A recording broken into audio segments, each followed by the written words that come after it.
ህይወት بدمر نايستفلاليو ነገራቲው ሙሉእነት አዝራገጥ ስራሕ ምዝንጋዕ ዕረፍትን ካልእን ተደሚሮም ሙሉእነት ይፈጥሩ ንሕጅም ባር ክብረት ተዓዘብትና ንጥፈታ ሳዋን ነፍስ ወከፍ ሒዞ ዘሎ ግዜን ክንደስሲና ሰናይ ምክህታል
ባህል ስራሕ አብዝ ብዘሎ ናይ ባህል ልምዲ ንስራሕካ ዘለካ አኽብሮት ከምኡን ብግዜ ተቀይድካ ናይ ምስራሕ ልምድን በአገባብ ስራሕትካ ናይ ምስልሳል ዘሎ ተኽእሎ ዝደስስዩ እዞም መንእሰያት ካብ ዝተፈላለዩ ድሕረ ባይታን ጽልዋን ዝመጹ ብምዃኖም ንማዓስከር ሃገራዊ አገልግሎት ሰዋ ብማዕርዮም ዝፈልጥዋም ስለዝኾነ ካብቲ ዝጸንሖም ልምድን ባህልን ናብ ልምድን ባህልን ማዓስከር ሰዋ ክሳገሩ ኣለዎም ኣብ ሰዋ ዘሎ ስነ ምግባር መዓልታዊ ንጥፈታት እምበር ነዚዩ ዝመስል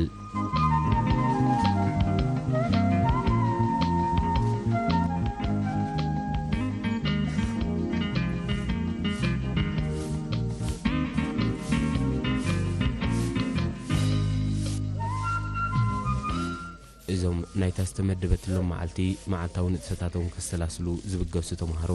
ንጎ ሰዓት 5 ዮም ዘትንስኡ በዚ መሰረት እዛ አንጊካ ምትንሳ ሓደ ካብቲ ልምድን ዘይቅየር ንጥፈትን እዩ እዚ ድማ ተምሃሮ ወትሩ ንቑሓትን ድልዋትን ክኾኑ ይሕግዞም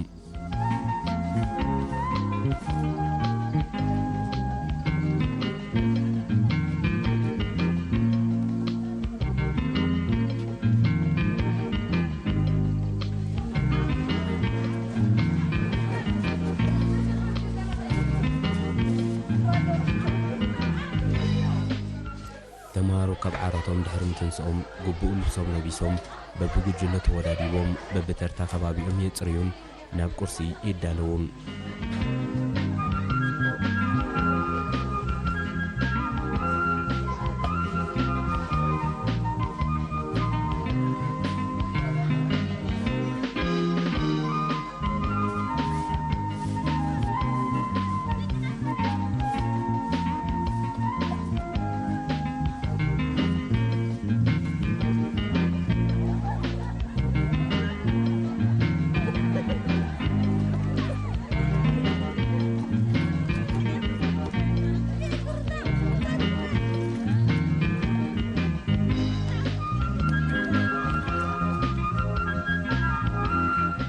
كبابي أمواتريم مسودو كان ميناب قرص مخادم لك أسعش دشوقحتا بانديراي سغلون هاقراو مزمور يزمرون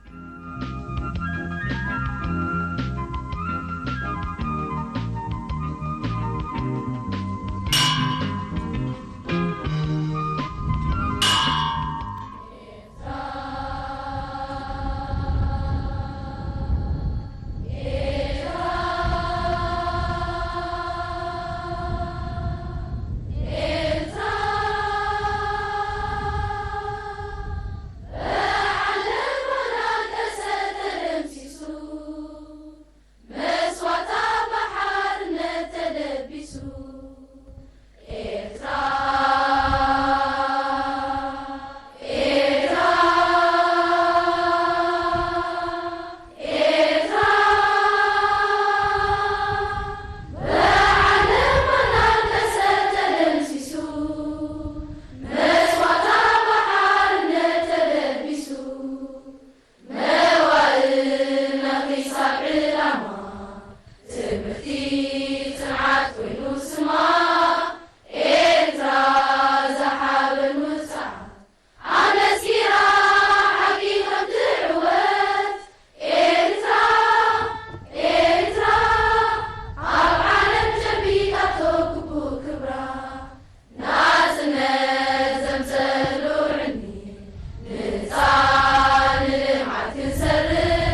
ድሕሪኡ ተሰሪዖም ናብ ካፈተርያ ይኸዱ ክሳብ 6:20 ኣብ ዘሎ ግዜ ድማ ይቆርሱ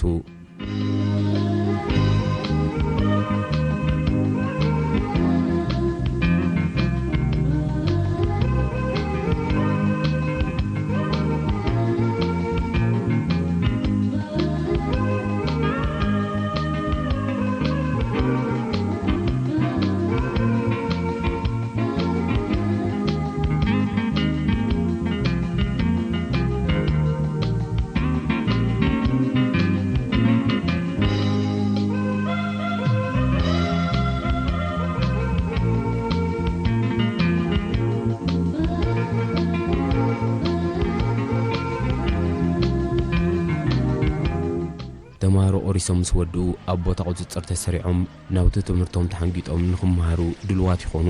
7 ፈረቓን ትምህርቲ ስለ ዝጅምሩ ከዓ ቅድሚ ርብዕ ሰዓት ኣብ መምሃሪ ክፍሎም ክርከቡ ኣለዎም ድሕሪ ቁርሲ እምበር እዞም ተምሃሮ ዘድሊ ናውቲ ትምህርቲ ዓጢቖም መስርዖም ሓልዮም ናብ መምሃሪ ክፍሎም ክጉስጉሱ ኢኻ ትረኽቦም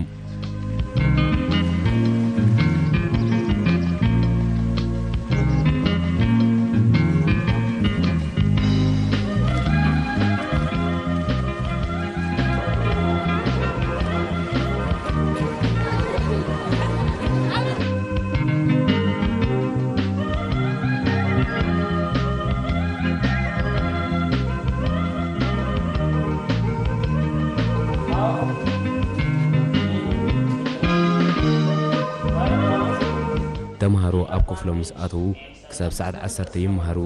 ፍርቂ ሰዓት ንዕረፍቲ ግዜ ወሲዶም ከዓ ናብ ትምህርቲ ይምለሱ ክሳብ 11 ፈረቓን ከዓ ክመሃሩ ይጸንሑ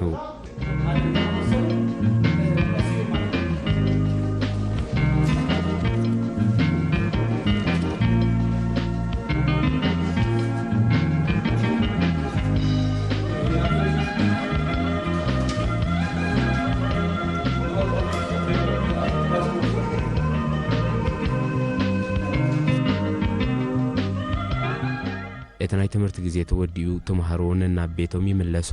ብድሕሪዚ ሓፂር ዕረፍትን ፅሬትን ግዜ ድሕሪ ምሕላፍ ንምሳሕ ይዳለዉ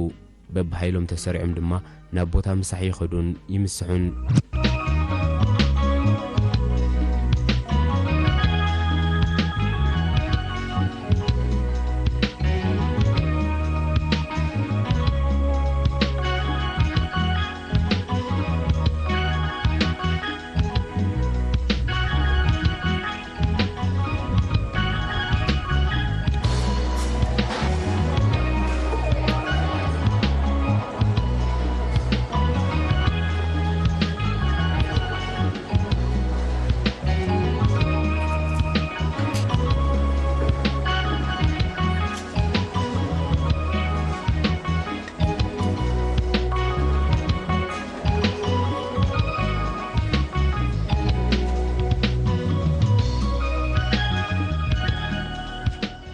ስርዓት ኣመጋግባ ናይዞም ተምሃሮ ስነ ምግባርን ሕግን ብዘለዎ ኣገባብ ዝካየድ ተምሃሮ ምስ ሕጅምሩሉን ዝውድኡሉን ገደብ ግዜ ኣለዎም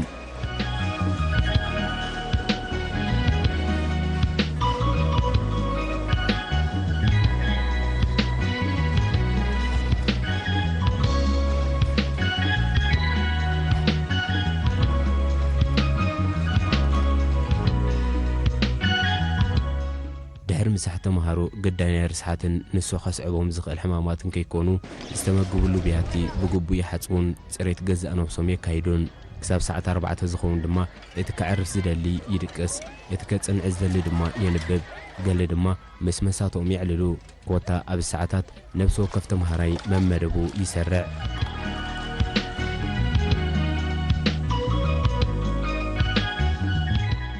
ساعة 4 مس آخله كلاتهم تمهارو ببزمهارو عودي تخفافيلهم نحجز تمرتي يوهبهم إذا مربزي بتوم مدوبات ممهران زوهب نحجز تمرت خوينو كسب ساعة 6 قتل أبزنا كلتا ساعات ناي تمرت جزيه تمهارو كاب استفلالي بوتان دحروايتان بيت تمرتن سلازموتو نخلهم أب حدا نمتا أب هاجراو ملك أفتنا زحجزهم نزحلفو تمرتي ناي تشعي كفلي كسبنا 10 خفلي استمهارو تمليسهم مزها خري يوهبهم إذن حاجز تمرتي توديو ساعة 6 مس آخله كلاتهم تسارعهم بانديرا يورودون بحبار هاجراو مزمور يزمرون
ድሕሪዚ ክሳብ 6 ፍርቓን ኣብ ዘሎ ግዜ ኩሉ ተማሃራይ ንድራር ድልው ይኸውን ዘድሊ ቁፅፅር ተገይሩ ድማ ኩሎም ተማሃሮ መስሮም ሓልዮም መመገቢ ቦታኦም ይሕዙን ክሳብ ሰዓት 7 ኣብ ዘሎ ግዜ ተደሪሮም ይውድኡን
ድሕሪ ድራር ኩሎም ተምሃሮ ክሳብ ሰዓት 10 ኣብ ዘሎ ግዜ ኣብ ጥቓ መንበሪ ገዝኦም ዝርከብ ላይብረሪ መመገቢ ክፍልን ካልእን ከይዶም ከጽንዑ ይግደዱ